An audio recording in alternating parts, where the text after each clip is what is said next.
Hey everyone, welcome back to the next SmartSuite showcase. I'm your host, Nate Montgomery, and in this series, we share the ways that customers are using our platform. We're picking up where we left off from last time, and we're going to look at the same solution, but we're going to focus on all things financial regarding those projects creative agencies are working on for their clients. Let's dive right in. Once again, before I dive into the solution, I'll share where you can find the solution so you can copy it to your workspace. The first option is in the description of this video. The second option is inside of our template library. So if you're in our homepage, you can start with a template, go to our showcases, and find this template listed here. Jumping into the solution again, we're looking at a different dashboard. This dashboard is focused on all things financial. I'll go ahead and spend some time telling you about this, and then we'll go behind the scenes to talk about how I'm calculating different things. Starting off on the left of this dashboard, we can look and see a listing of all our active projects. Right now, we're filtering where the project doesn't have a status of complete. So these are projects that are ongoing, and we're able to compare our budget versus the actual spend. We can see our Artistry Co project. We have a larger amount of time tracked, meaning we're eating up our budget remaining, which is $23,400. Whereas in the Echo Essentials project, we have a budget remaining because our team has not started working on the tasks that make up that project. This chart will give you an overview of where you're standing with regards to how much budget you set for that project and what you're currently at. We have a couple comparison metrics. The left one is looking at total budget of our projects, and on the right, we're able to compare revenue towards a goal. I've set this goal manually, but the revenue is being pulled by the billable hours of our team members times how much time they've spent on the tasks for those projects. And as a result, we can see we have about 150K in revenue, nearing our 200K goal. In the last episode, I talked about the count of projects for our different industries. Now we're able to see the revenue by industry type. So we understand not just how many projects are we taking on for different industries, we're able to see which industries we are making the most money from.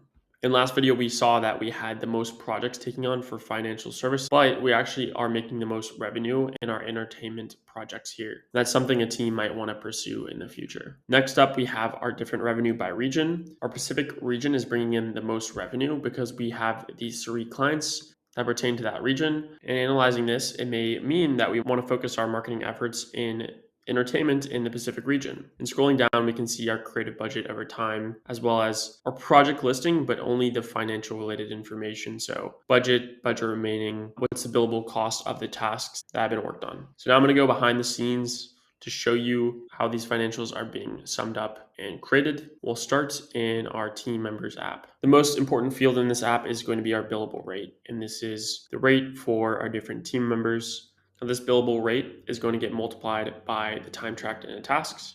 So if I jump over to our tasks and I open up a record, we can see this task is for the project of Artistry Co. It's our discovery phase of the project, and Sarah's the owner. We have a time tracking log allowing her to track time that she has spent on this task. We have the estimate duration of the task. Now comparing these two fields will allow you to see discrepancies between estimates of time for a task and what is actually being worked on, which can raise red flags if those two field values aren't lining up closely. We have a cost of our task, and this is actually looking into the owner's billable rate, so that field that we showed in the team members, and it's multiplying it by the time tracked for this task. And as a result, we get the cost of that resource for the task. If we go to our projects, we can open up a record and we can scroll down through our different sections of this record view and go to our project financials. Here we can see our creative budget remaining, and then total billable cost of tasks. So this is summing up the cost for all the tasks that are associated with this project. Artistry Co project, there are a handful of tasks that we are working on with different amounts of time tracked with different owners. All of these tasks sum up to $76,600 worth of work. We have a $100,000 budget, so we can find out that this is our budget remaining. Now moving over to clients, we're actually able to see what is our billable cost to the client across all the projects we've worked on, not just one project. And using a column footer, we can sum up that to get all of our revenue across all of our different clients. And from here, we're able to do some light reporting where we can group by region to see the amount of revenue across all projects for our clients. And coming back to our project financial dashboard, we can also see those being reflected in our revenue by industry type and revenue by region. So as your team tracks more billable time towards tasks worked on clients that happen to be in different regions and different industry types, these charts are going to reflect that in real time. and help lead your team to make better marketing decisions based on the information you're getting in this dashboard. And that is going to wrap up today's episode of SmartSuite Showcase. If you're curious about how you could use SmartSuite to manage the financials, projects, team members, and clients of your creative agency, feel free to reach out to us and we would be happy to talk you through it. If you have any comments, questions, or requests for a future showcase, feel free to leave that in the comment section below, and I'll see you in the next video.